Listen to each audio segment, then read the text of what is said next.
وعلى أهل بيته الطيبين الطاهرين المعصومين الذين أذهب الله عنهم الرجس وطهرهم تطهيرا.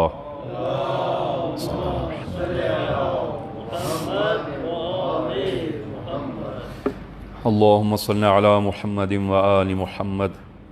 اللهم كن لوليك الحجة ابن الحسن صلواتك عليه وعلى آبائه في هذه الساعة وفي كل ساعة وليا وحافظا وقائدا وناصرا ودليلا وعينا حتى تسكنه أرضك طوعا وتمتعه فيها طويلا بحق محمد وآله الطاهرين. أما بعد، بسم الله الرحمن الرحيم. فمن حاجك فيه من بعد ما جاءك من العلم فقل تعالوا ندعو أبناءنا وأبناءكم ونساءنا ونساءكم وأنفسنا وأنفسكم ثم نبتهل فنجعل لعنة الله على الكاذبين. اوصیکم و نفسی بتقوی اللہ. عزیزان، خطبہ اول میں اپنے آپ کو اور آپ عزیزان کو تقوی الہی کی وصیت کرتا ہوں کہ انشاءاللہ خداوند عالم یہ تقوی الہی ہم سب کو عنایت فرمائے. چونکہ جاری ہفتہ میں اہم ترین مناسبت 24 ذی الحج کہ جو اہل بیت علیہ السلام کی عظمت اور بزرگی کا دن ہے، لہذا اسی مناسبت سے اس آیہ مبارکہ کی تلاوت کا شرف حاصل ہوا. فرمایا فمن حاجک فیہ من بعد ما جاءک من العلم، کہ اس علم و دانش جو تمہارے پاس پہنچا ہے، یعنی حضرت عیسیٰ علی نبینا علیہ السلام کے بارے میں جو علم تمہارے پاس پہنچا ہے، تو پھر بھی تم میں سے کوئی جھگڑے اور اسے قبول نہ کرے تو اے رسول ان سے کہہ دو آؤ ندعو ابناءنا و ابناءکم، کہ آؤ تم اپنے بیٹوں کو بلاؤ، ہم اپنے بیٹوں کو بلاتے ہیں، اور تم اپنی خواتین کو بلاؤ، ہم اپنی خواتین کو بلاتے ہیں. وانفسنا وانفسکم، تم اپنی جانوں کو بلاؤ، ہم اپنی جانوں کو بلاتے ہیں. ثم نبتہل فنجعل لعنۃ اللہ علی الکاذبین، اور پھر خدا کے حضور مباہلہ کرتے ہیں اور خدا کے حضور گڑ گڑاتے ہیں اور جھوٹوں پر خدا کی لعنت کرتے ہیں. عزیزان، یہ واقعہ مباہلے کا واقعہ کہ کم و بیش آپ نے سنا ہے اور آپ بزرگان اس سے آگاہ ہیں. میں اپنی موجودہ اور نئی نسل کے لیے اس واقعے کے پس منظر کو کہ کس طرح یہ واقعہ پیش آیا اور یہ آیہ مبارکہ کس طرح نازل ہوئی. نجران یمن کے شمال میں ایک علاقہ ہے جو تقریباً صنعاء سے 10 منزل کے فاصلے پر ہے، اور یہ نجران کا زرخیز علاقہ کہ جو چھوٹی بڑی 73 بستیوں پر مشتمل ہے. 73 بستیاں تھیں، اور ان 73 بستیوں میں کم و بیش 40,000 عیسائی آباد تھے. اور یہ نجران کے لوگ جس طرح دوسرے عرب بت پرست تھے، اسی طرح یہ نجران کے لوگ بھی بت پرست تھے. اور ایک فیومین نامی عیسائی روم سے ہجرت کی اور اس علاقے میں آ کر آباد ہوا. اس کا پیشہ وہ معماری تھا اور اسی سے اپنی گزر بسر کرتا تھا. اس نے اس علاقے میں آ کر دین عیسوی کی تبلیغ کی اور تھوڑے ہی عرصے میں پورا علاقہ وہ دین مسیحیت میں بدل گیا. اور ان لوگوں نے اپنے لیے ایک کلیسے کا انتظام کیا اور کلیسا بنایا جو اونٹ کی کھال سے انہوں نے ایک بلند عمارت تعمیر کی، اور اس میں وہ لوگ عبادت کرتے، اور اس کلیسا کو انہوں نے وہ اپنے لیے کعبے جیسی حیثیت انہوں نے قرار دی. کعبہ نجران اس کا نام جو ہے انہوں نے کعبہ نجران سے انہوں نے موسوم کیا. اور اس کعبہ نجران کی وہ بہت سارے نظر اور بہت ساری منتیں لوگ چڑھاتے، اور اس کی سالانہ 2 لاکھ آمدنی تھی، ظاہراً 2 لاکھ درہم اس کی سالانہ آمدنی تھی کہ جو دین مسیحیت پر یہ لوگ خرچ کرتے تھے۔ جب رسول خدا صلی اللہ علیہ وآلہ وسلم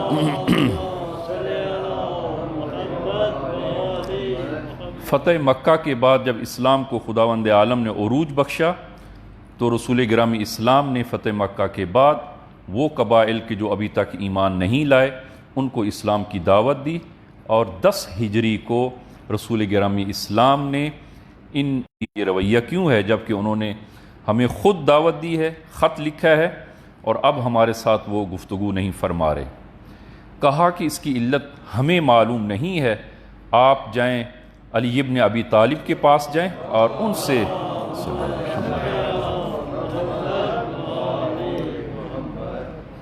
رسول گرامی اسلام کے اس رویے کی وجہ اور سبب ان سے معلوم کریں۔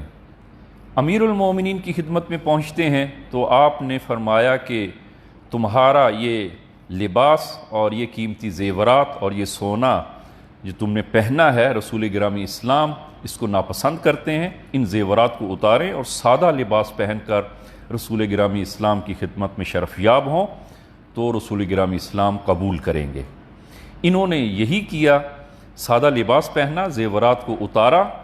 اب جو رسول گرامی اسلام کی خدمت میں گئے، رسول گرامی اسلام نے گرم جوشی کے ساتھ استقبال کیا، اور نماز عصر کے بعد گفتگو شروع ہوئی۔ رسول گرامی اسلام نے ان کو اسلام کی دعوت دی، تو یہ جواب میں کہتے ہیں کہ ہم پہلے سے ہی مسلمان ہیں، ہم پہلے سے ہی مسلمان ہیں۔ فرمایا کہ تم کیوں کر مسلمان ہو سکتے ہو؟ تم مسلمان کیسے ہو سکتے ہو جبکہ تم خنزیر کا گوشت کھاتے ہو، صلیب کی پرستش کرتے ہو، اور حضرت عیسیٰ کو فرزند خدا کہتے ہو کہ حضرت مسیح وہ خداوند عالم کے بیٹے ہیں؟ تم کس طرح شرک میں مبتلا ہو اور پھر کہتے ہو کہ ہم مسلمان ہیں؟ تو جواب میں انہوں نے کہا کہ ہم کس طرح مسلمان نہیں، اور حضرت مسیح خدا کے فرزند کیوں کر نہیں ہو سکتے جبکہ ان کا کوئی باپ نہیں ہے؟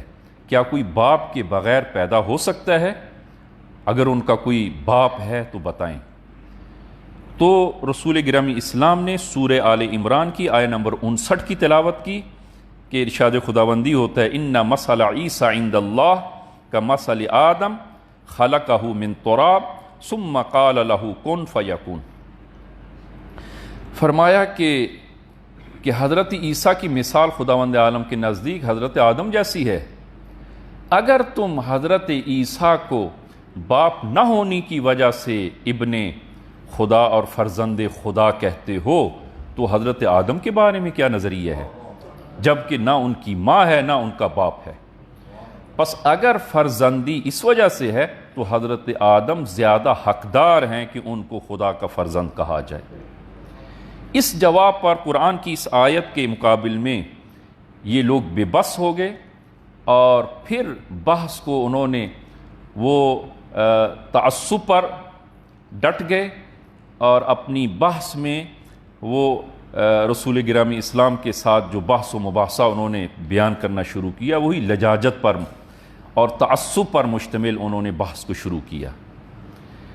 جب یہ لوگ دلیل اور منطق سے کہ آگے سر تسلیم خم نہ کیا تو پھر اس وقت خداوند عالم نے وحی نازل فرمائی، اور یہی آیہ مبارکہ جو ابتدا میں تلاوت کی ہے کہ سورہ آل عمران کی آیہ نمبر 61 فمن حاجک فیہ من بعد ما جاءک من العلم، کہ اے رسول آپ کی جانب سے علم و دلیل اور محکم دلیل آنے کے باوجود یہ آپ سے جھگڑتے ہیں اور اس دلیل اور منطق کو قبول نہیں کرتے، تو پھر ان سے کہہ دیں کہ آؤ پھر ہم مباہلہ کرتے ہیں، تم بھی اپنے بیٹے لے آؤ ہم بھی اپنے بیٹے لے آتے ہیں، تم بھی اپنی خواتین کو لے آؤ ہم بھی لے کے آتے ہیں، تم بھی اپنی جانوں کو لے کر آؤ ہم بھی اپنی جانوں کو لاتے ہیں، اور پھر خدا کے حضور گڑ گڑاتے ہیں، اور جو جھوٹا ہے اس پر عذاب الہی کے لیے دعا کرتے ہیں۔ اسلام میں اور دنیا میں سب سے پہلے یہی جو مباہلے کا مرحلہ پیش آیا ہے، اس سے پہلے مباہلہ وہ رائج نہیں تھا۔ خداوند عالم نے جب دیکھا کہ اب چونکہ دلیل سے یہ قبول نہیں کرتے، لہذا ان کے ساتھ مباہلہ کیا جائے اور خدا کے حضور وہ دعا کی جائے کہ جو جھوٹا ہو اس پر خدا کی لعنت ہو اور اس پر عذاب الہی نازل ہو۔ خب جب انہوں نے مباہلے کی یہ دعوت دیکھی تو پریشان ہوئے کہ کس طرح جو ہے وہ مباہلہ کیا جائے۔ انہوں نے ایک دن کی مہلت مانگی۔ عزیزان، یہ مہلت کا مانگنا اس چیز کی دلیل ہے کہ ان کے دل میں کھوٹ تھا، اپنی اس عقیدے پر ایمان نہیں تھا۔ ایک دن کی مہلت مانگی، اور رسول گرامی اسلام نے مباہلے کی جگہ کی تعیین فرمائی۔ مدینے سے باہر تقریباً 1.5-2 کلومیٹر جو مدینے سے باہر، آبادی سے باہر یہ جگہ کہ ابھی وہ مدینے کے اندر ہے، اور اس جگہ پر وہ مسجد الاجابہ، اجابت یعنی دعا کے قبول ہونے کی جگہ، اس نام مسجد کو ابھی مسجد الاجابہ کہا جاتا ہے، کہ اب بھی مومنین حج کے لیے اور زیارت کے لیے جاتے ہیں اور اس مسجد کی زیارت کرتے ہیں۔ وہاں پر مباہلے کی جگہ کا تعیین کیا۔ جناب سلمان محمدی نے اس جگہ کو خس و خاشاک سے پاک کیا، اور اگلے دن مباہلے کے لیے جب رسول گرامی اسلام کو اطلاع ملی کہ یہ نصارہ اپنے وفد کے ساتھ مباہلے کے لیے اس جگہ پر پہنچ گیا ہے، مسلمانوں کی ایک بہت بڑی تعداد اس جگہ پر پہنچ گئی، تو رسول گرامی اسلام نے اس وقت امیر المومنین حضرت زہرا اور حسنین شریفین کو طلب فرمایا۔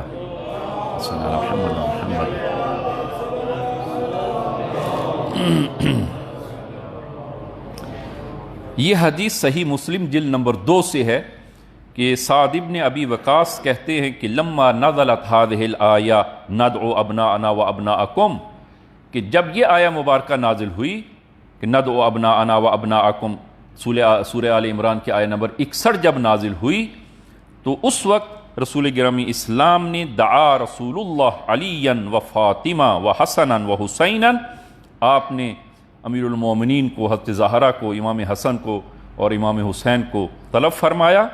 فقال، اور پھر خدا کے حضور دعا کی، اللہم ہؤلاء اہلی، خدایا یہ میری اہل ہیں، یہ میری اہل ہیں۔ رسول گرامی اسلام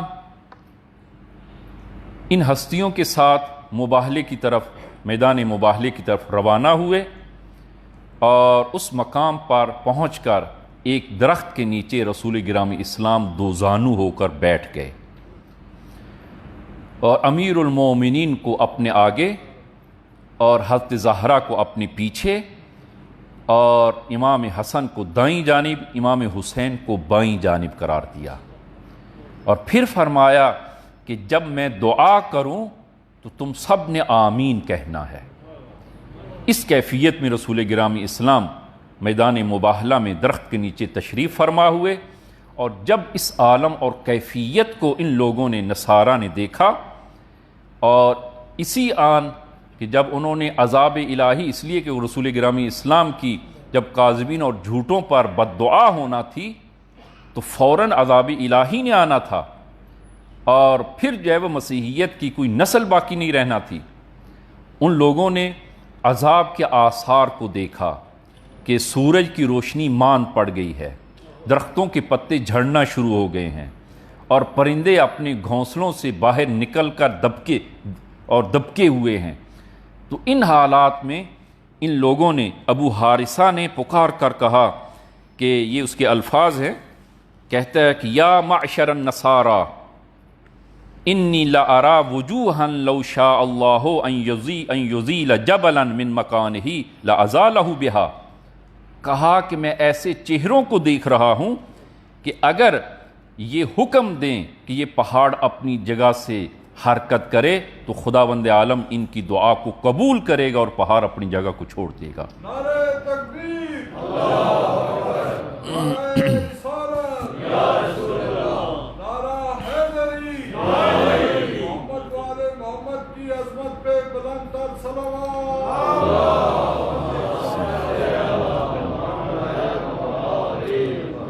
فلا تباہلوا، کہا کہ ان کے ساتھ مباہلہ نہ کرنا، ان کے ساتھ مباہلہ نہ کریں ورنہ ہلاک ہو جاؤ گے، نسل باقی نہیں رہے گی۔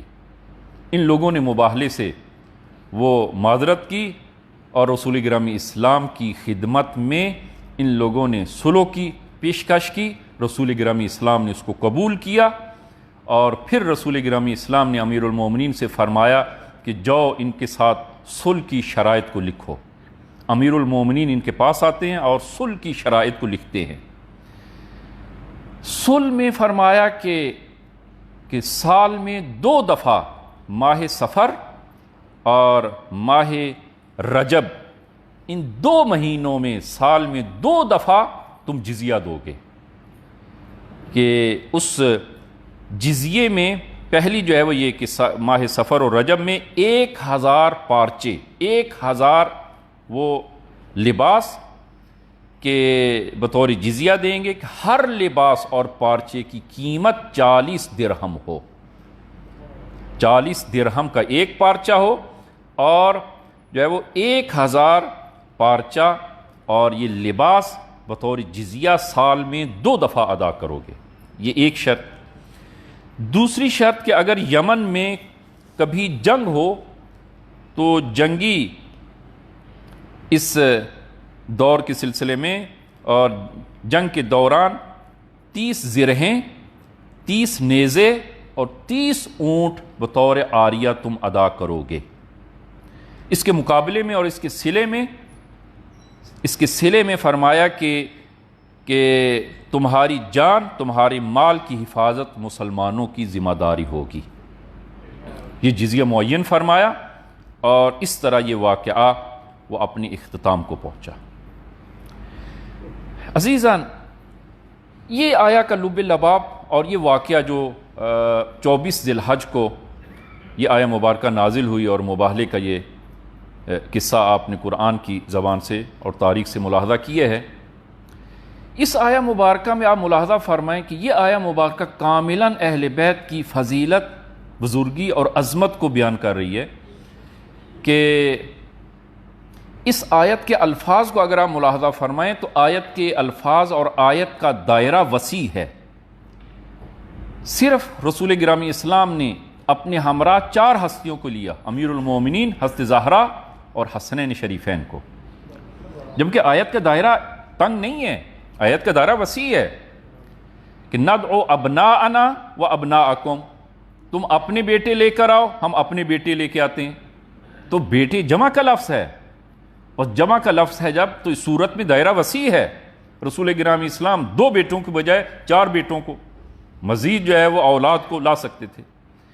اسی طرح نساءنا و نساءکم، تم اپنی خواتین لے کر آؤ، ہم اپنی خواتین لے کے آتے ہیں، تو جمع کا ہے یہ بھی لفظ، اور اس میں بھی دائرہ وسیع ہے۔ اور اس آیت کے دائرے میں تمام وہ نساء جن کو رسول گرامی اسلام کی زوجات مطہرات، وہ بھی جو ہے وہ اس دائرے میں آ سکتی ہیں اگر رسول گرامی لانا چاہتے، تو آیت میں کسی قسم کی تنگی نہیں ہے۔ تم ہم دوسری زوجات کو لے کے جو ہے وہ لا سکتے تھے۔ وَأَنفُسَنَا وَأَنفُسَكُمْ، تم اپنے نفسوں کو لے کر آؤ، ہم اپنے نفسوں کو لے کے آتے ہیں۔ تو رسول گرامی اسلام وہ جمع کا صیغہ ہے، امیر المومنین کو لے کے جاتے ہیں۔ آیت کا دائرہ وسیع ہے، دوسرے اصحاب کو اور دوسرے لوگوں کو بھی اگر رسول گرامی اسلام لانا چاہتے تو لا سکتے تھے۔ آیت میں کسی ایسا نہیں ہے کہ آیت کا دائرہ تنگ ہو اور آیت فقط ایک فرد کو بیان کرتی ہو کہ 2 بیٹے اور 1 خواتین میں سے 1 خاتون اور جانو نفسوں میں سے 1 نفس لے کر آؤ۔ اور اگر آیت کا دائرہ اس طرح تنگ ہوتا تو رسول گرامی اسلام اصحاب سے اور دوسروں سے کہہ سکتے کہ تم بھی جانے کی صلاحیت رکھتے ہو، چونکہ آیت کا دائرہ تنگ ہے لہذا تمہیں نہیں لے جا سکتا۔ ایسا نہیں ہے، آیت کا دائرہ وسیع ہے، لیکن اس وسیع دائرہ کے ہونے کے باوجود رسول گرامی اسلام ان 4 ہستیوں کو لے کے جاتے ہیں۔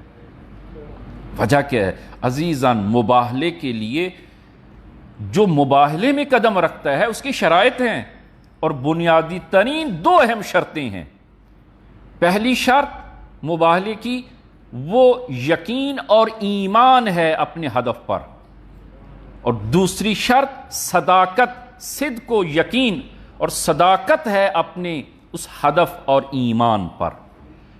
یہ دو شرطیں اگر جس میں ہوں وہ مباہلے میں جا سکتا ہے. اور رسول گرامی اسلام نے اپنے اصحاب اور زوجات اور دیگر افراد میں فقط ان 4 ہستیوں کا انتخاب کیا ہے.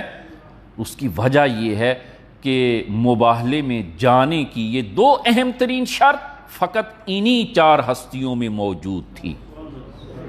انہی 4 ہستیوں میں موجود تھی. اور صداقت کے لحاظ یعنی انسان صداقت کی اس منزل پہ فائز ہو، نہ اس کے قول میں نہ اس کے فعل میں ذرا برابر کذب نہ ہو. کیوں؟ اس لیے کہ ان لوگوں نے جانا ہے کن کے مقابل میں؟ نصارہ کے مقابل میں. اور لعنت کرنی ہے جھوٹوں پر، جس طرح کہ آیہ مبارکہ میں کہ خدا کی لعنت کریں گے جھوٹوں پر. لہذا یہاں پر مد مقابل وہ ایسے افراد ہونے چاہیے جو صدق و یقین کی منزل پر فائز ہوں، جن کے کردار، جن کی کلام، جن کی گفتار میں ذرا برابر نہ تو لغزش اور لرزش ہو اور نہ ہی لغزش ہو، اور ایمان کے اس درجے پر فائز ہوں کہ جو ایمان کا اعلیٰ درجہ ہے، صداقت کا اعلیٰ درجہ ہے. لہذا رسول گرامی اسلام نے ان 4 ہستیوں کا انتخاب کیا. عزیزاً حیف ہے کہ وہ ہستیاں کہ جو اس کار رسالت میں شریک ہیں، وہ ہستیاں دیکھیں مباہلہ کا مرحلہ، مباہلہ یہاں پر رسول گرامی اسلام کی رسالت کو چیلنج کیا گیا ہے، اور رسول گرامی اسلام کی رسالت کی دلیل کے طور پر مباہلے کو پیش کیا جا رہا ہے. اور مباہلے میں رسول گرامی اسلام کن کو لے کے آتے ہیں؟ انہی 4 ہستیوں کو لے کے آتے ہیں. لہذا حیف ہے جو کار رسالت میں شریک ہوں اور جن کے بغیر مباہلہ کامل نہ ہوتا ہو، رسول گرامی اسلام کی رحلت کے بعد ان کی نیابت، رسول گرامی اسلام کی نیابت میں انہی ہستیوں سے آنکھیں موڑ لی جائیں، اور نیابت و خلافت میں انہی ہستیوں سے رخ موڑ لیا جائے اور انہی ہستیوں کو بھلا دیا جائے جو کار رسالت میں شریک ہیں. لہذا عزیزان کہ امیر المومنین اسی طرح باقی ائمہ کی ولایت و ہدایت یہ بنیادی ترین دین کے بنیادی ترین ستونوں میں سے ایک ستون ہے، جس کو خداوند عالم نے مختلف آیات میں اور رسول گرامی اسلام نے اپنے مختلف فرامین میں اس کو بیان کیا ہے. لیکن اس کو کچھ تقاضے ہیں کہ انشاءاللہ وہ دوسرے خطبے میں اختصار کے ساتھ ان کو ہم بیان کریں گے. اور خداوند عالم سے دعا ہے کہ پروردگار ہمیں اہل بیت علیہ الصلوۃ والسلام کی یہ مقام اور ان کی عظمت اور ان کی بزرگی وہ ہم سب کو عنایت فرمائے، اور ان کی وہ ولایت کہ جو حق کی ولایت ہے وہ ادا کرنے کی توفیق عنایت فرمائے. بسم اللہ الرحمن الرحیم. قل هو اللہ احد اللہ الصمد لم یلد ولم یولد ولم یکن لہ کفوا احد.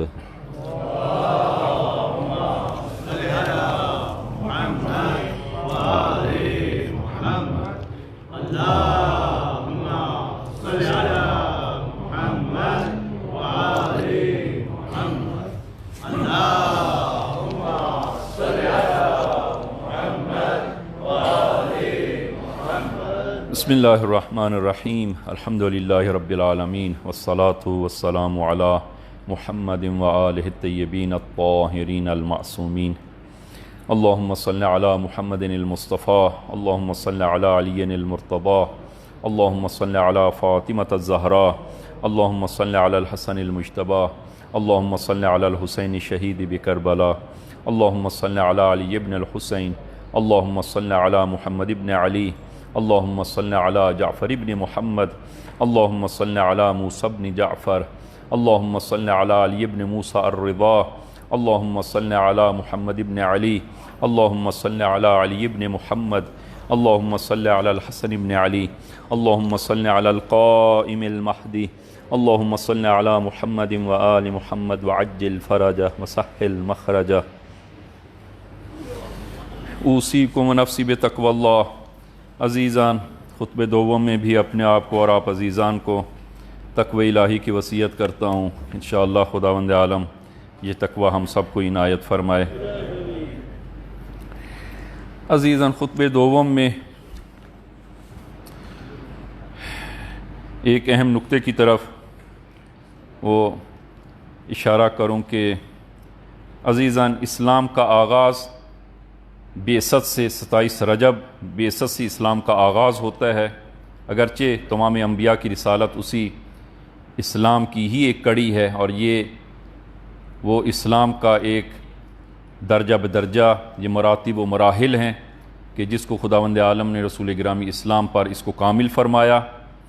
تو آغاز اسلام بعثت سے آغاز اسلام ہے، اور غدیر میں وہ اکمال اسلام ہے، اور عاشورہ احیاء اسلام ہے، احیاء کو کہ اسلام کو دوبارہ حیات بخشی گئی۔ پس بعثت آغاز اسلام ہے، اور غدیر اکمال اسلام، اور عاشورہ احیاء اسلام ہے، اور ابھی سلسلہ رکتا نہیں ہے کہ ظہور امام زمان عجل اللہ تعالیٰ فرجہ الشریف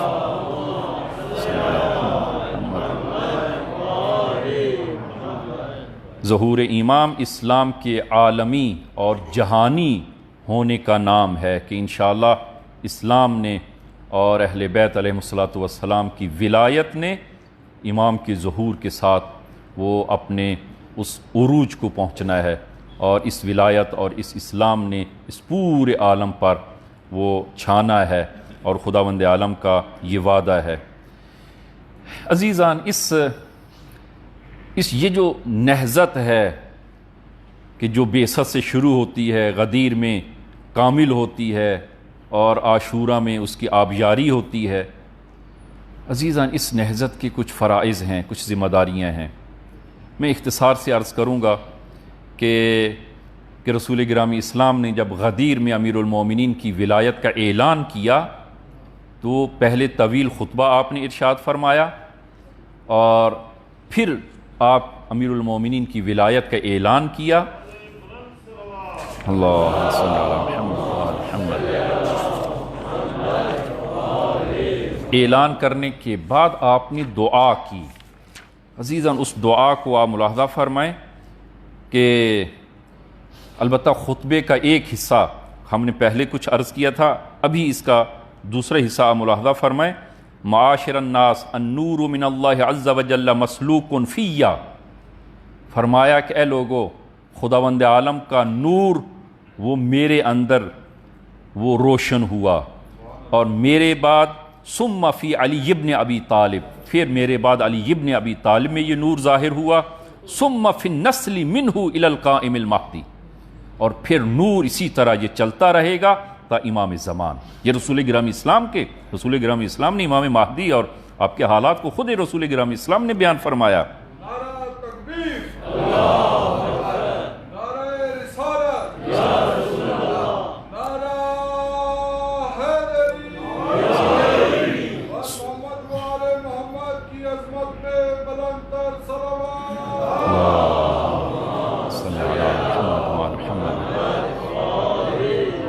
ثم فی النسل منہ الی القائم المہدی الذی یأخذ بحق اللہ، اور پھر میرا فرزند مہدی، یہ نور اس میں وہ جلوہ گر ہوگا، اور وہ خدا کی اس حق کو وہ لوگوں سے وصول کرے گا۔ وبکل حق ھو لنا، اور ہمارا ہر حق جو ہمارا حق ہے اس کو وہ میرا فرزند وصول کرے گا۔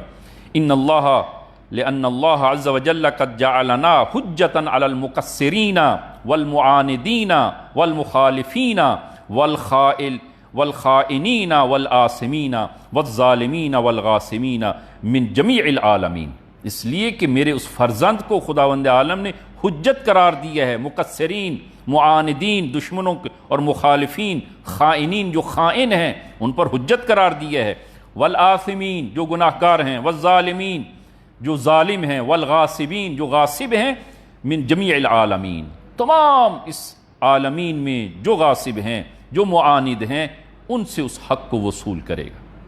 اور پھر جو ہے وہ 56 نمبر بند میں رسول گرامی اسلام فرماتے ہیں کہ معاشر الناس، اے لوگو، انی ادعوها امامتاً و وراثتاً، فی عقبی الی یوم القیامہ، تا روز قیامت میں نے اپنی وراثت اور نیابت کو بیان کر دیا ہے۔ وقد بلغت ما امرت بتبلیغہ، اور جس تبلیغ کا مجھے حکم دیا تھا میں نے وہ تبلیغ تم تک پہنچا دی، وہ بات تم تک پہنچا دی۔ حجتاً علی کل حاضر و غائب، ہر حاضر اور غائب پر یہ حجت ہے۔ وعلی کل احد ممن شہد ولم یشہد، اور جو حاضر ہے، جو دیکھ رہا ہے، شاہد ہے، اور جو غائب ہے، سب پر حجت ہے۔ ولد او لم یولد، چاہے وہ اس دنیا میں متولد ہوا ہے یا متولد نہیں ہوا، فلیبلغ الحاضر الغائب، ہر حاضر غائب تک اس پیغام کو پہنچائے۔ والوالد الولد، اور ہر والد اپنے فرزند کو یہ پیغام پہنچائے، الی یوم القیامہ۔ پھر رسول گرامی اسلام نے امیر المومنین کی ولایت کا اعلان کرنے کے بعد دعا کی۔ وہ اس دعا کو نقل کیا ہے مختلف منابع میں، اور منابع اہل سنت میں بھی وہ دعا نقل ہوئی ہے۔ اللہم انصر من نصرہ، فرمایا کہ خدایا تو اس کی مدد فرما جو علی کی مدد کرے، اور جو علی کو ضعیف اور کمزور کرے خدایا تو اس کو رسوا فرما۔ واخذل من خذلہ، جو علی کو کمزور کرے خدایا تو اس کو ذلیل و رسوا فرما۔ اور اللہم انصر، اہم ترین جملہ اللہم انصر من نصر، خدایا تو اس کی مدد فرما جو علی کی مدد کرے۔ اچھا، یہی جملہ آپ ملاحظہ فرمائیں کہ میدان کربلا میں خود امام حسین حضرت ابا عبداللہ علیہ السلام نے یہی جملہ فرمایا، جب تمام یار و انصار اور تمام عزیز و اقارب شہید ہو چکے اور تنہا امام باقی ہیں، تو اس وقت استغاثہ جو بلند کیا ہے، حل من ناصر ینصرنی، وہ ہے جو میری مدد کرے، مدد طلب کی ہے۔ رسول گرامی اسلام نے مدد طلب کی ہے امیر المومنین کے لیے۔ اسی طرح آپ ملاحظہ فرمائیں، خود عزیزاً ہم کس طرح امیر المومنین کی مدد کریں، عزیزاً ہم کس طرح اہل بیت کی مدد کریں؟ ہمیشہ ہماری زبان تقاضے کی زبان ہے، امیر المومنین اہل بیت سے ہم تقاضا کرتے ہیں۔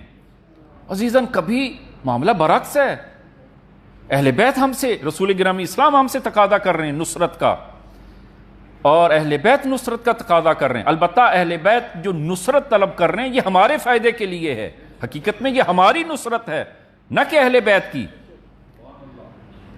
ہم کس طرح امیر المومنین کی نصرت کر سکتے ہیں، ہم کس طرح اہل بیت کی مدد کر سکتے ہیں؟ عزیزان 3 صورتیں ہیں، اختصار کے ساتھ 3 صورتیں آپ عزیزان کی خدمت میں عرض کریں کہ ہم اہل بیت کی نصرت کر سکتے ہیں، اور لازم ہے، ہمارا وظیفہ ہے۔ 3 صورتیں کون سی ہیں؟ اس کو آپ اس قصے میں ملاحظہ فرمائیں۔ امام صادق صلوات اللہ وسلام علیہ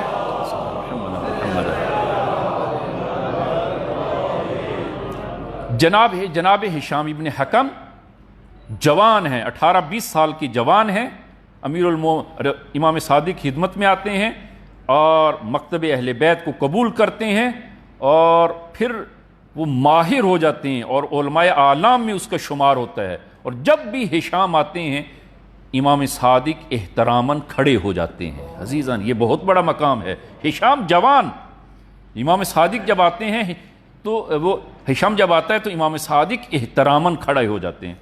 بعض اصحاب کو یہ پسند نہیں آیا، تو جب اس رویے کو دیکھا تو آپ نے فرمایا، جانتے ہو کہ میں ہشام کے لیے اتنا احترام کا قائل کیوں ہوں، کیوں احترام کرتا ہوں؟ فرمایا کہ اس لیے، اسی طرح یہ جملہ دیبل خزائی کے حوالے سے امام رضا نے یہ جملہ استعمال کیا، یہی جملہ دیبل خزائی جب دور دراز کا سفر طے کرنے کے بعد امام کی خدمت میں آتا ہے، اور وہ قصیدہ جو صرف اور صرف امام کے لیے اس نے وہ بیان کیا، اس سے پہلے کسی کو وہ قصیدہ نہیں سنایا امام کی خدمت میں، وہ معروف قصیدہ، تو امام نے وہ اس کو ہدایہ اور عطایا عنایت کیے، اور اپنا وہ پیراہن اور قمیص کہ جس میں خود امام رضا فرماتے ہیں کہ یہ وہ قمیص ہے کہ جس میں میں نے 1000 شب اور ہر شب 1000 رکعت نماز ادا کی ہے، اور اس پیراہن میں میں نے 1000 ختم قرآن کیا ہے۔ وہ پیراہن عنایت کرتے ہیں تبرک کے طور پر دیبل خزائی کے حوالے سے۔ اور پھر دیول خزائی کے بارے میں وہی جملہ کہا جو امام صادق نے کہا، جو ہشام کے بارے میں، کہ میں ہشام کے اس قدر احترام کیوں کرتا ہوں، ہاذا کا اس لیے، ہاذا ناصرنا بقلبہ ولسانہ ویدہ، ہشام ہمارا ناصر و مددگار ہے، بقلبہ اپنے دل کے ساتھ، ویدہ اپنے ہاتھ کے ساتھ ہماری مدد کرتا ہے، اپنی زبان کے ساتھ ہماری مدد کرتا ہے، اور اپنے دل کے ساتھ ہماری مدد کرتا ہے۔ ھذا ناصرنا بقلبہ ولسانہ ویدہ۔ عزیزاً، اہل بیت کی نصرت، امیر المومنین کی نصرت ہم کس طرح کر سکتے ہیں؟ 3 طریقوں سے، بقلبہ دل سے، باللسانہ زبان سے، بیدہ اعضاء و جوارح کے ذریعے۔ عزیزاً، ہمیشہ ہم نے امیر المومنین سے مدد طلب کی ہے۔ ہم نے امیر المومنین کے لیے کیا کیا؟ ہم نے اہل بیت کے لیے کیا کیا؟ وہ شاید قصہ میں نے پچھلے جمعے بھی عرض کیا، جناب مرحوم صاحب الغدیر کہ جنہوں نے 30 سال اپنی عمر کے صرف کیا اور 11 جلد کتاب الغدیر لکھی، کہ جن کو امیر المومنین نے ان کے فرزند کی خواب میں اپنے ہاتھوں سے پانی پلایا، آب کوثر کو پلایا، جناب صاحب الغدیر 30 سال صرف کیے اس کتاب کو لکھنے میں، 10,000 کتابوں کا مطالعہ کیا۔ یہ کم، بہت کام ہے، لیکن جب ایک عالم کی خواب میں آتے ہیں اور کہتے ہیں کہ محمد تقی جعفری سے جا کر کہو کہ اس برزخ میں میرے ہاتھ بند ہیں، میں امیر المومنین کے لیے کچھ نہیں کر سکتا، تقی جعفری سے کہو کہ امیر المومنین کے لیے کچھ کرو، کچھ کرو۔ اور جناب محمد تقی جعفری، علامہ تقی محمد تقی جعفری، اس پیام کو عالم برزخ میں جو پیام جناب صاحب الغدیر نے دیا، اس پیام پر انہوں نے وہ شرح نہج البلاغہ تقریباً 27-28 جلدوں پر مشتمل کتاب انہوں نے لکھی، اسی ایک پیام کی بنا پر۔ عزیزاً، امیر المومنین کی ہم نے کیا مدد کی؟ ہم نے کیا نصرت کی؟ جو رسول خدا نے نصرت کا، وہ نصرت جو طلب کی ہے، ہم نے کیا امیر المومنین کی مدد کی ہے؟ ہم پہلی نصرت کا پہلا درجہ بقلبہ، دل سے اہل بیت کی مدد کریں۔ عزیزاً، دل کے ساتھ کس طرح اہل بیت کی مدد؟ عزیزاً، دل سے اہل بیت سے محبت اور اہل بیت کی نصرت قلبی، نصرت قلبی کریں، دل میں اہل بیت کی محبت۔ البتہ عزیزاً، نصرت کا یہ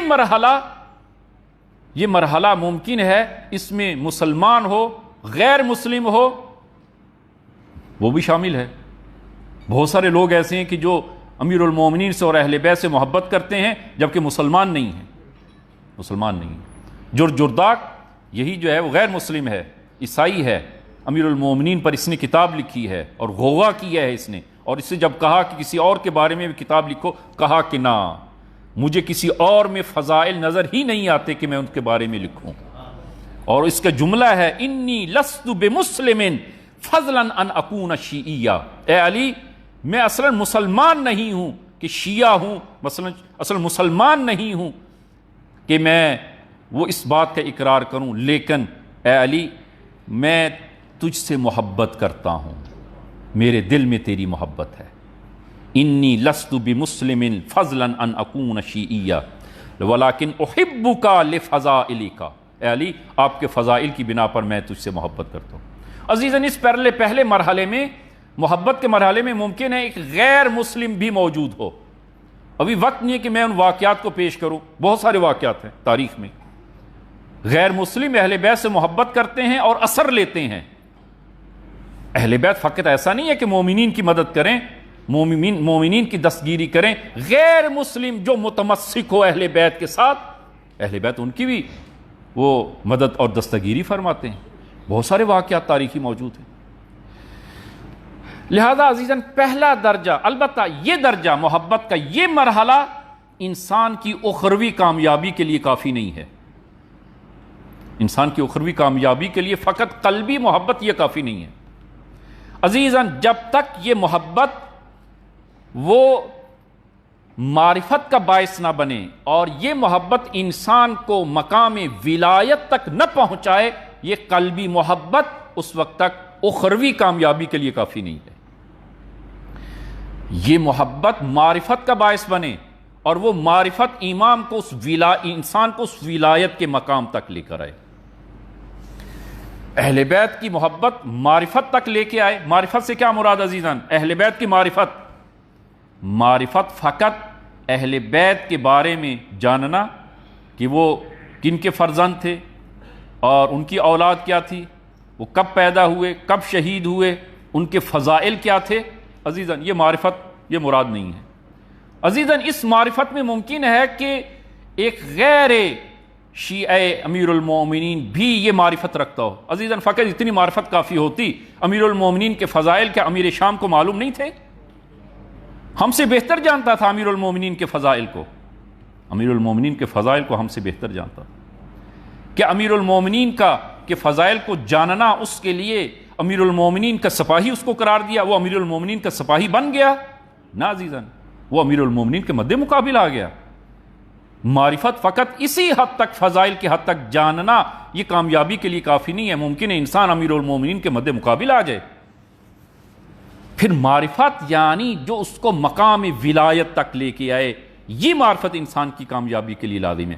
اور وہ مقام ولایت کیا ہے؟ مقام ولایت یہ ہے وہی مقام کہ جو رسول گرامی اسلام نے فرمایا تھا کہ الست اولی بکم من انفسکم، کہ میں تمہاری جانوں اور نفسوں پر تم سے زیادہ حق نہیں رکھتا، اولویت نہیں رکھتا۔ جب تک اہل بیت اور امیر المومنین کو ہم اپنی جان، اپنے مال، اپنے عرض پر اپنے سے زیادہ اولا نہیں سمجھیں گے، اس وقت تک مقام ولایت کو نہیں پا سکتے۔ اور جو اس مقام ولایت پر پہنچ جاتا ہے تو پھر جو ہے وہ اس کو پرواہ نہیں کہ اس کی وہ دن اور رات وہ سختی میں گزریں یا آسانی میں گزریں، وہ مانند مالک اشتر، مانند میسم تمار ہو جاتا ہے، مانند میسم تمار۔ پھر وہ امیر المومنین کی اجازت اور ان کی اجازت کے بغیر نہ فکر کرتا ہے، امیر المومنین کی رضایت کے بغیر نہ وہ نگاہ کرتا ہے، امیر المومنین کی رضایت کے بغیر نہ وہ کھاتا ہے نہ وہ کماتا ہے۔ امیر المومنین کی طرف نگاہ ہے۔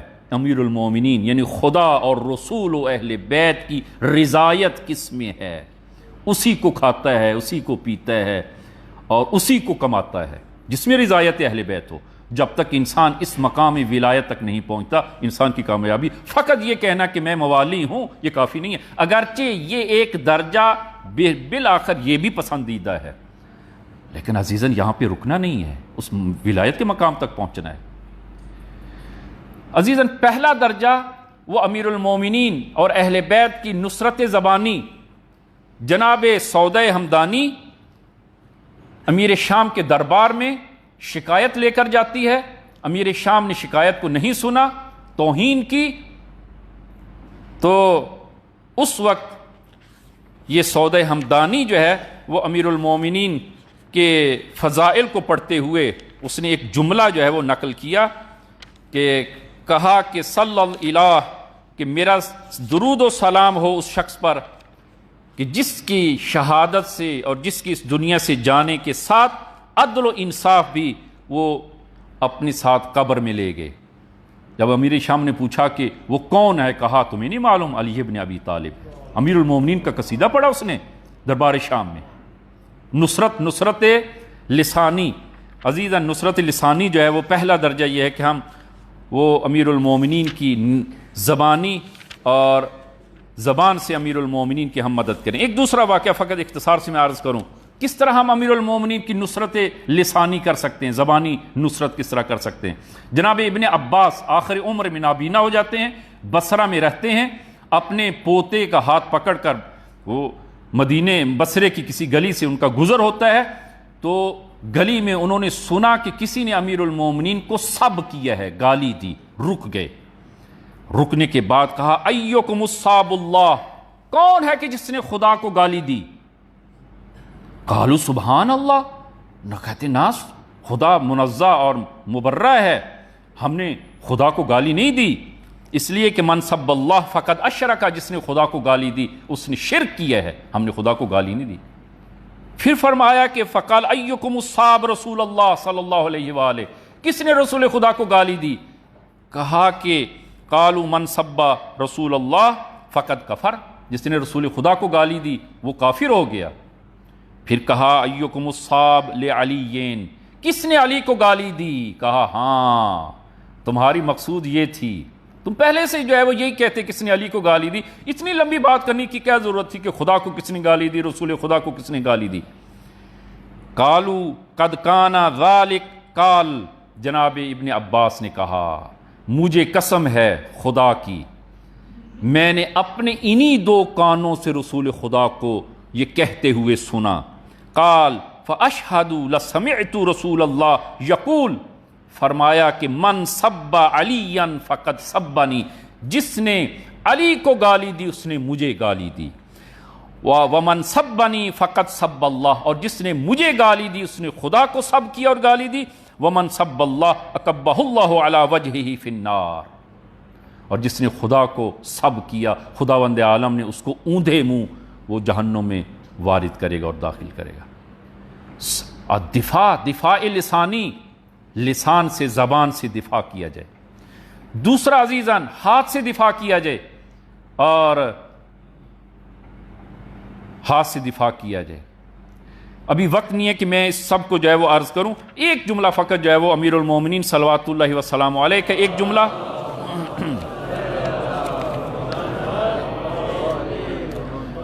امیر المومنین نے اپنے شیعوں کی چند صفات کو ذکر کیا ایک حدیث میں، یہ ہم نے پہلے بیان کی ہے۔ فرمایا کہ شیعتنا المتبادلون فی ولایتنا، ہمارے شیعہ وہ ہیں کہ جو ہماری ولایت پر بذل کرتے ہیں، خرچ کرتے ہیں۔ عزیزان یہ ولایت آسانی سے نہیں ملتی، اس ولایت پر خرچ کرنا ہوتا ہے، اس ولایت پر خرچ کرنا ہوگا، بغیر خرچ کے یہ ولایت نہیں ملتی۔ آپ قصے کو ملاحظہ کریں، جناب ابی نیزر یہ حبشہ کے بادشاہ حبشہ کا بادشاہ کہ جس نے مسلمانوں کو پناہ دی، یہ اس کا فرزند ہے، اور اس نجاشی کے رحلت کے بعد یہ نجاشی مسلمان ہو جاتا ہے، اس کی رحلت کے بعد حالات بدل جاتے ہیں ملک کے، اور ان کا تخت جو ہے وہ الٹ جاتا ہے۔ یہ ابی نیزر اس کے فرزند کو مکہ میں لا کر بیچ دیتے ہیں غلام بنا کر، امیر المومنین کو اطلاع ملتی ہے، اور دو افراد کو جناب ابو ذر بیچ میں شامل ہیں، دو افراد کو مکہ بھیجا اور فرمایا کہ جاؤ ابی نیزر کو خرید کر آزاد کر کے مدینہ لے کر آؤ۔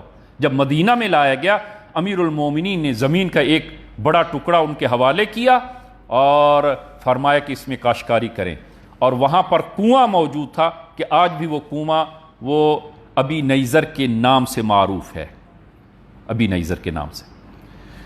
کچھ عرصے کے بعد حبشہ سے ایک وفد آتا ہے، اطلاع پا کر مدینہ آتا ہے، اور مدینہ میں آ کر ابی نیزر سے کہا کہ ہم نے اشتباہ کیا، ہم معافی مانگتے ہیں، آپ ہمارے ساتھ واپس چلیں، اپنا تخت سنبھالیں۔ جناب ابی نیزر نے جانے سے انکار کر دیا، کہا نہ، اب میں نے امیر المومنین کی ولایت کے مزہ چکھا ہے، اور میں امیر المومنین کی ولایت میں آ گیا ہوں، جو تخت جس کو دینا ہے دے دو، مجھے تخت کی کوئی چاہت نہیں ہے۔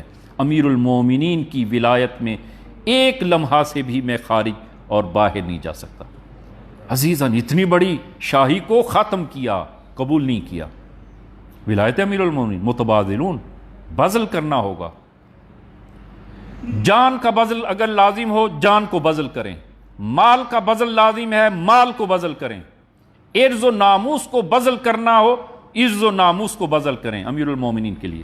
ہم نے کیا بذل کیا ہے، ہم نے کیا خرچ کیا ہے امیر المومنین کے لیے، ہم نے کیسے مدد کی ہے، کیا مدد بھی کی ہے ہم نے امیر المومنین؟ اپنے عمل اور کردار کے ذریعے امیر المومنین کی مدد کریں۔ اور آخری جملہ عزیزان، کہ تاریخ میں امیر المومنین کی نصرت جن بزرگان نے کیا، اور تاریخ کو آپ جس طرح ایک دو مثالیں ہم نے دی ہیں، پہلے ایک دو مثالیں دی ہیں، جناب صاحب الغدیر نے 30 سال خرچ کیے اور پھر بھی کہا کہ امیر المومنین کے میں نے امیر المومنین کے لیے کچھ نہیں کیا۔ جناب مرحوم صاحب مفاتیح الجنان، کیا آپ نے فقط مفاتیح الجنان ایک کتاب کا نام سنا ہے؟ جناب مرحوم محدث قمی، ان کی 110 کتابیں ہیں، جن میں سے ایک کتاب سفینۃ البحار جو چندین جلدوں پر مشتمل ہے، فقط چند جلدوں کئی جلدوں پر مشتمل ایک کتاب ہے. 110 کتابیں انہوں نے تحریر کی اپنی زندگی میں اہل بیت کے لیے. علم کو بذل کیا, قلم کو بذل کیا, اور جہاں پر مال کو بذل کرنا ہو عزیزاً مال کے بذل سے دریغ نہ کریں.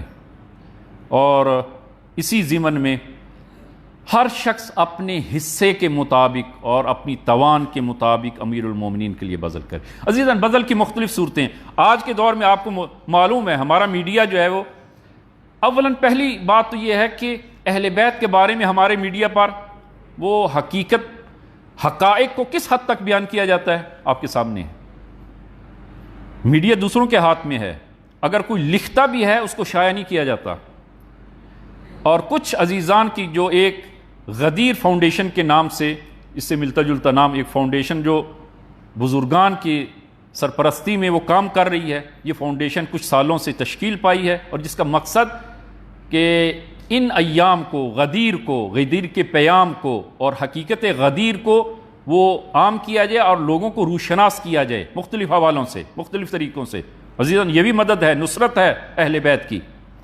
اسی طرح حضرت زہرا کے حوالے سے, اسی طرح اہم مناسبتیں جو ہیں کہ جو ہمارے میڈیا پر اور لوگوں تک حقائق نہیں پہنچتے, ان حقائق کو لوگوں تک پہنچایا جائے. حقیقت کو لوگوں تک پہنچایا تو جائے, اس میں سے اگر آدھے لوگ پڑھیں گے تو بالآخر اس کا اثر ہوگا, یہ اس کا اثر ہے. لہذا اسی چیز کے پیش نظر گزشتہ کچھ اخبارات میں غدیر کے دن وہ مضمون ہمارے برادر محقق کے قلم سے لکھا ہوا مضمون شائع کیا جائے تاکہ میڈیا پر اور لوگوں تک یہ حقائق پہنچیں, جبکہ میڈیا پر اس سے پہلے کبھی بھی غدیر کے عنوان پر, غدیر کے دن سے کوئی ایسی چیز شائع نہیں ہوتی تھی. اور بڑی تگ و دو کے بعد اس سال آپ نہیں معلوم کن لوگوں نے اس کو دیکھا ہے کہ جنگ اخبار میں, کہ جہاں پر اس قسم کی چیز شائع کرنا مشکل اور محال تھا, لیکن یہ ہمارے عزیزان کامیاب ہوئے ہیں کہ اس سال غدیر کے دن 18 ذی الحج کو یہ مضمون شائع کیا ہے. طولانی اور تفصیلی مضمون جنگ اخبار میں, پورے ملک میں یہ مضمون شائع ہوا ہے. عزیزاً یہ بہت بڑی خدمت ہے, اب اس کو کم خدمت نہ سمجھیں, بہت بڑی خدمت ہے. کتنے لوگوں تک یہ حقیقت پہنچی ہوگی, بالآخر اس کا اثر ہے. یہ خدمت ہے, یہ بہت بڑی خدمت ہے. عزیزاً امیر المومنین کے لیے کچھ کریں, اہل بیت کے لیے کچھ کریں. اہل بیت جس طرح ہم اہل بیت کی وہ مدد طلب کرتے ہیں ہدایت کے لیے, اہل بیت ہم سے مدد طلب کرتے ہیں. لہذا عزیزان اس کام میں کہ اہل بیت کے معارف کو اور ان ایام کو لوگوں تک پہنچایا جائے, عزیزان سب حصہ ڈالیں. اور پھر اس کا اجر جو ہے وہ امیر المومنین پر ہے, رسول خدا پر ہے, اس لیے کہ یہ پیغام کا پہنچانا, یہ رسول گرامی اسلام کی اس حدیث کے مطابق ہر وہ حاضر غائب تک اس پیغام کو پہنچائے. ہر والد اپنی اولاد اور اپنی نسلوں تک اس پیغام کو پہنچائے. عزیزان ہم نے آئندہ نسل کو اور دوسروں کو جو پیغام نہیں پہنچا اس پیغام کو کیسے پہنچائیں گے؟ یہ ہم پر, ہمارے اور آپ کے کندھوں پر یہ واجب ہے اور یہ لازم ہے. اس کے پہنچانے کے مختلف طریقے ہیں, یہ ایک طریقہ یہی ہے جو میں نے بیان کیا ہے, اور اس کے لیے بذل خرچ لازم آتا ہے. بہت ساری عزیزان نے کمک کی ہے ایک حد تک, لیکن اب بھی اس بذل پر بہت سے اخراجات ابھی باقی ہیں جو عزیزان نے کہیں سے قرض کر کے اس کو ادا کیا ہے. لہذا آپ سے خواہش ہے امیر المومنین کی اس نصرت میں اور اہل بیت کی وہ اس حق کو لوگوں تک پہنچانے میں جو مالی بذل آتا ہے, کہیں ایسا نہ ہو کہ مالی بذل کی وجہ سے یہ حقیقت لوگوں تک نہ پہنچے. بذل کریں, خرچ کریں, اہل بیت پر خرچ کریں. مال کو خرچ کرنے کی ضرورت ہے, مال کو خرچ کریں. لہذا اسی چیز کے پیش نظر وہ ہم نے جناب کیسر بھائی جو ہیں وہ ان کی خدمات ہمیشہ ہم لیتے ہیں. عزیزان اس غدیر پر بذل کے لیے وہ عزیزان وہ حتماً اپنا حصہ ڈالیں, اور امیر المومنین کے بارے میں ہم نہیں کچھ کر سکتے. یہ ایک ادنا سی خدمت ہے وہ امیر المومنین کی خدمت میں, یہ ادنا خدمت, اس کو اپنے ادنا نہ سمجھیں اور اس بذل میں بڑھ چڑھ کر حصہ لیں. اور انشاءاللہ خداوند عالم ہم سب کو توفیق عنایت فرمائے کہ ہم اہل بیت کے لیے اور مکتب حقہ کو لوگوں تک پہنچانے اور لوگوں کو مکتب حقہ تک کہ اسے روشناس کرنے کی جو ایک ادنا سی کوشش ہے، خداوند عالم ہماری اس کوشش کو قبول کرے اور ہمیں توفیق دے کہ ہم سب وہ صحیح معنوں میں موالی اہل بیت اور شیعہ علی قرار پائیں۔ خدایا بحق زہرا، بحق امام زمان، بحق امیر المومنین ہم سب کو مخلص ترین شیعیان امیر المومنین میں سے قرار دے۔ خدایا بحق زہرا تمام مومنین کو صحت و سلامتی و طول عمر و عزت و افتخار عنایت فرما، جو مومنین مریض ہیں شفاء کامل عنایت فرما۔ خدایا تمام مومنین کی جو حاجات شرعیہ ہیں خدایا ان کو پورا فرما۔ خدایا بحق زہرا تمام مومنین و مومنات کو اور تمام مسلمین کو ہر قسم کے شر و آفات و بلیہ سے محفوظ فرما۔ خدایا آج 14 اگست کا دن ہے کہ پاکستان مارد وجود میں آیا اور وطن عزیز کو آزادی حاصل ہوئی۔ خدایا اس دن کو ہمارے لیے مبارک قرار دے، اور وطن عزیز جو پاکستان ہے یعنی پاک سرزمین کہ جہاں پر بسنے والے پاک افراد یہاں پر بسیں، کہ جن کی فکر اور جن کا ذہن پاک ہو، جس میں رہنے والے آزادی سے اور پاکیزگی کے ساتھ وہ اپنے امور کو انجام دے سکیں، اور ان کے درمیان کسی قسم کی کوئی تعصب، کوئی جھگڑا اور کوئی اختلاف نہ ہو۔ پاکستان ہے اس لیے کہ تمام لوگ وہ پاکیزگی کے ساتھ اور طہارت کے ساتھ وہ اس وطن عزیز میں زندگی گزاریں۔ خدایا وطن عزیز کے ان تقاضوں کو پورا کرنے کی توفیق عنایت فرما۔ خدایا وطن عزیز کو استحکام عنایت فرما۔ خدایا وطن عزیز کی اس خوشی میں صحیح معنوں میں ہم سب کو شریک قرار دے۔ وطن عزیز کی خدمت کی توفیق عنایت فرما۔ خدایا بحق زہرا امام کے ظہور میں تعجیل فرما اور ہم سب کو ان کے یار و انصار میں محشور فرما۔ بسم اللہ الرحمن الرحیم۔ انا اعطیناک الکوثر فصلی لربک وانحر ان شانئک هو الابتر۔